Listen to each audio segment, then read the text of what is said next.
Daily Broadside, day 97.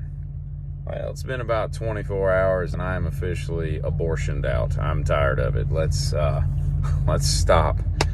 God, these talking heads just will not shut up about this. I get it's a big issue, but let it be, man. It's all you hear about, and it's getting old. I think this movement for body positivity needs to end post-haste.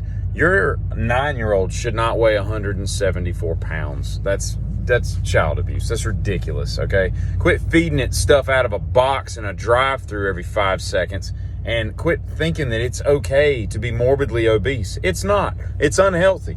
Cut the soda and the sugars and the fats out of your life and get back in shape. We're not supposed to be this big. We're not supposed to eat the portions that we eat in this country. The rest of the world is laughing at us because now we're just, oh, look at me, I'm just awesome in my skin. Your skin is nasty, okay? You're not supposed to be that big. That's why it's all stretched out.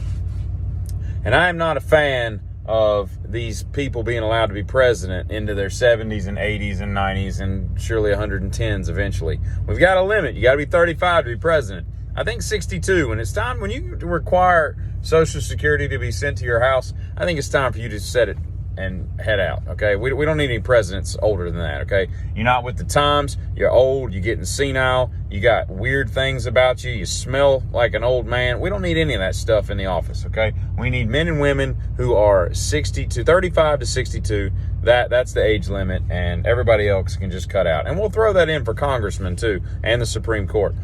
There's a time where you just age out of that job.